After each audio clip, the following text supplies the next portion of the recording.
Hello, and welcome to the Q&A for The Wheel at the 46th Annual Toronto International Film Festival. I'm here with director Steve Pink, the producer of the film, Josh Jason, and Taylor Gray and Amber Midthunder, who are the leads in the movie. Thanks for joining us today, y'all. Thanks for having us. Yeah. When I found this film and when I first watched it, it just felt like this gem. Like I didn't know what to expect going into it. I didn't read the synopsis. Our programming team watched it and it just surprised all of us with the depth and the performances. So it was really beautiful to find something like this in our selection this year. And this is addressed to everyone. How did you come to this project as a director and as a producer, but also as cast members? How did you find it?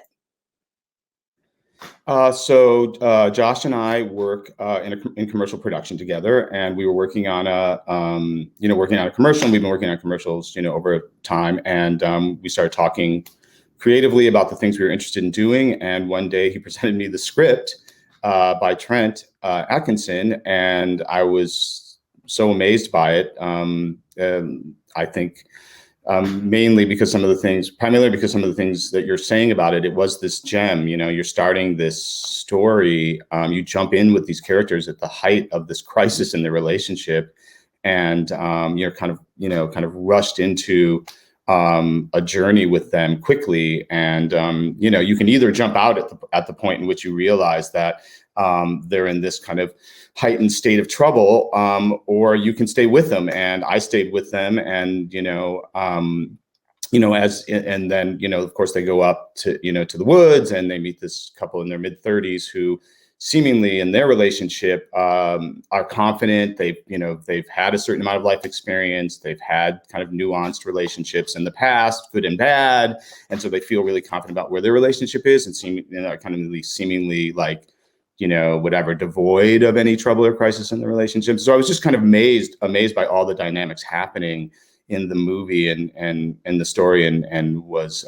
just wanted to see how it all worked out. And so Josh gave me the script, and he and then he introduced me to Taylor and to Amber. Josh, where did you find the script? Was this given to you directly by the writer, or? Yeah, it was funny. I actually had a meeting with Oh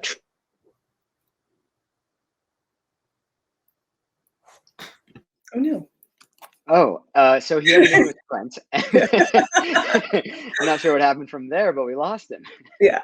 Well, Taylor, can you jump in? How did you come to the project? Yeah, so Josh had a meeting with Trent, and then somewhere down the line he contacted us and brought us along. I remember when he sent me the script, we were actually in talks about a different script, but COVID had hit, and it was such a weird time because a lot of the projects that we had, hey, there he is, on the slate had kind of been pushed and things weren't happening. And I remember Josh saying, hey, this is a film that we think we can do during COVID, and brought me in. I believe Amber was already on board, and so was Steve, and we had a few conversations, and everything that Steve said is true. I connected with the script in multiple ways, and it just felt like such a cool opportunity to work on something very intimate during this very tough time for everyone.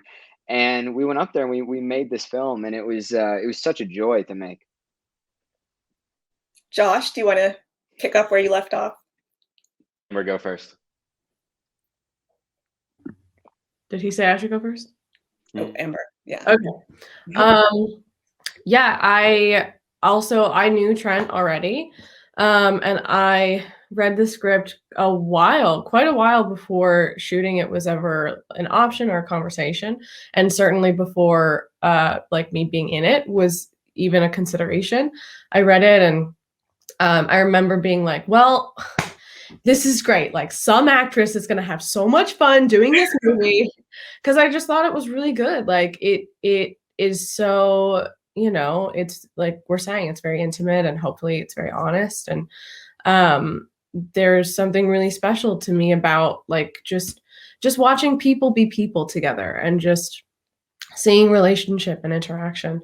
So kind of this story that was like very raw and very just natural about, these people affecting each other seemed really cool to me. And it is all the things that I want to do, as an actor, as an artist. You kind of go through, I don't know, you go through your career, and you take jobs that you love, and you take jobs that you don't love as much. And this is one that felt like, man, it felt like a dream job. And then, yeah, eventually, like Taylor said, COVID hit, and doing it became real. And like, for me at that point, there was no question that I wanted to do it. As you said, Steve, we kind of jump into the movie right when you're already having a bunch of relationship problems. And even though you're a young couple, you've been together for 8 years. And so you have all this history together. You have history before you actually became a couple. But we don't get to see all of that when we start the film. And it slowly is revealed to the viewer. But how did you, as performers, Taylor and Amber, kind of portray all of that history and backstory on screen? Did you have to rehearse, or kind of get to know each other, or kind of talk out how these characters came to know each other? So all of that's pretty evident. It looks like you have a good rapport. How did you do that? Yeah, do you remember that, Amber? We actually, because we didn't have much time to rehearse, but what we had, this was during COVID, we did Zooms before, and we sent emails back and forth. I sent a weird interrogation email that I had a lot of questions in it that I remember. I think I asked Josh after. I was like, was this inappropriate to send? It just had a load of questions just to work out a sort of backstory that we shared, because like you said, I think the thing that was most attractive to this is we're both young actors and actresses. Relationships are always a big part of every story, and we've been in different relationships and different projects, but never one like this, never one that was as long as this. I hadn't been in a relationship that was like a marriage before. And so going through that, we felt like that there had to be a real backstory behind us that we agreed upon that was very specific. And we went through everything to have they ever had a pet? Various things that we were curious of how they connected and how they didn't connect. And I think it was just seamless from there. Once we got up to the woods, because we shot up in this bubble up in the beautiful, what mountains are those? San Bernardino Mountains. I think we were already on the same page, and we were able to rehearse a bit with Steve in this sort of strange blocking 20 feet apart, sort of yelling through a mask, but we were able to work out certain things about the relationship. And then some of it was just on the day, what we felt. But I think the writing is really strong that it all works. Yeah. I remember that. That's exactly what I was going to say, was that email was the first, I think that was really our first point of contact. It was interesting. The COVID made it all very interesting in the sense that you're making a very intimate story with somebody that you don't meet until you're there. So yeah, it was kind of funny to be flying blind, and we would just, we would see each other in Zooms, but really our only one-on-one interaction, we didn't really get on the phone, and we didn't Zoom together. We really just wrote, which is kind of cool. Yeah, it was a very long email. I think I reached out and I was like, hey, do you feel like we should work on this? And he was like, actually, what's your life story? And I was like, oh God. Okay. But it was very cool. I remember being like, all right, I think this guy's good. But yeah, it was a very interesting process to be. I think that also probably helped, I feel like doing what we did it felt so new to everybody. So kind of going through this, one once in a lifetime experience of making the film out in the woods in a COVID bubble, the first time I think a lot of us had been around so many people, kind of also helped build that relationship and that connection that, we showed up in this scary, weird thing, and we had no choice but to be partners. And then, I was lucky that Taylor was a good one. Likewise.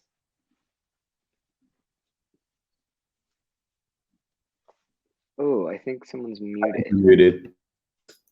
One day, the next year in COVID, I'll have the muting figured out. Josh, do you want to jump in about kind of building that backstory, or? Yeah, I'll let Steve go, and then I'll follow up with what he says. Yeah, that's great. Well, what I was, what interested me was how much we had to deal with when it came to them not really knowing each other and creating a backstory. We even talked about where, should we shoot backstory? Should we see them at another point in time in their life?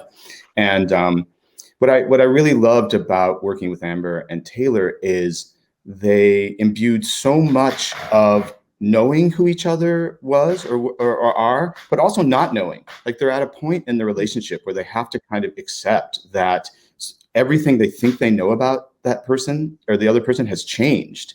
And so because of that, they don't actually know each other anymore. So it's interesting because this love and this life history, right, and their shared history together is what bound them together. But now, as it all seems to be coming apart, they have to question everything they think they know about each other. And so that was super interesting to me. And so in a way, it was okay for me to when we started any particular scene to kind of jump in spontaneously and see what they would do, see how Amber and Taylor would relate, how they would relate to each other in any given moment, right? And that would change. And I would say, okay, some of that is informed by their life history, but some of it is informed, a lot of it actually is informed by the present that they're in. And that exploration of who they are to each other now in this moment, at a moment where they'll either decide to be together or not, is what gave their performances so much energy and spontaneity. And then I think also gave us the feeling that they really did deeply know each other. And so that's, that, and I was amazed by that, watching how they work together on set to achieve that. Yeah, something I think is really fun, and it's something that everyone has hit on, is that you've got these two characters that are in this relationship that maybe from the outside seems a bit toxic or seems like something's wrong or something's not off. And the audience is very much in the same boat as Ben and Carly, the older couple. We're learning things as they're learning. As the film goes on, we start to understand the shared backstory between Amber and Taylor's character. We start to understand that no one else could understand exactly why they are the way they are because of their shared backstory. And something that Amber and Taylor did beautifully is they didn't give that away at the beginning. We really teased it out. We got to understand what makes Amber tick, what makes Taylor tick, why isn't he reacting a certain way, when us as the audience in the same position as Ben and Carly are like, what are they doing? Why are they saying the things they are? But you really get to learn it, and it's teased out through Taylor and Amber's beautiful performance. Yeah, I want to talk a little bit more about the performances. Albee is a bit of a difficult character. Amber, she's very dynamic. She's not she's not always likable. She's very complex, and I think we don't always get those type of representations in young women. This type of not afraid to be a little bit abrasive at times and incredibly frank.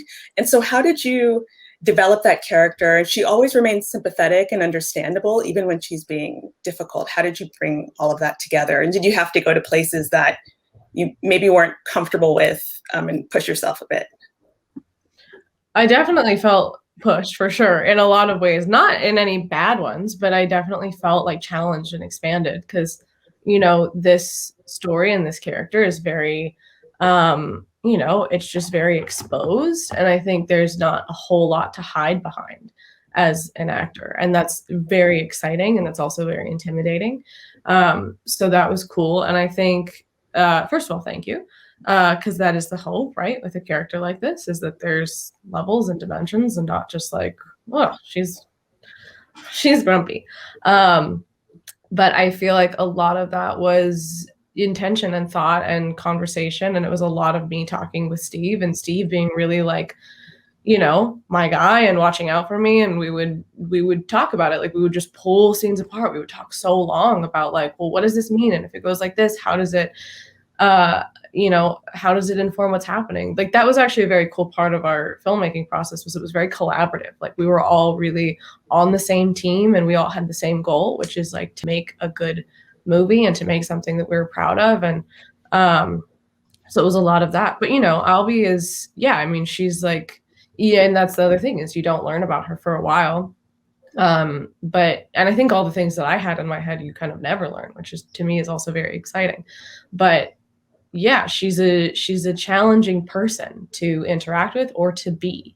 And that to me is really fun. And yeah, to see, I mean, young women in as many ways as possible is cool. Also, to be like an Indigenous young woman is super cool, and we never even talk about it, is really cool to me. That we can just allow people to be people in all of their capacities and all of their, shades.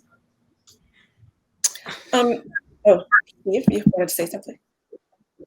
Oh, I was just saying, I have enormous empathy for Amber's character, and perhaps precisely because there's a double standard. I think Amber's performance is really brave. I think her character is really brave. You see so many movies where a male protagonist can act as poorly as he wants in an unending series of scenes, with no redemption whatsoever, and we accept it because we understand that he's cool, or he's going through, the conflict that we all identify with as like a man versus, nature or some extraordinary odds. And so we forgive so much just by, because we're so used to, male characters, behaving in a challenging way. And then we bring all of our acceptance to it. And so for Amber to take that on and be like, okay, I'm going to be a character who's going to be challenging in terms of where she's at emotionally and not being afraid to express it.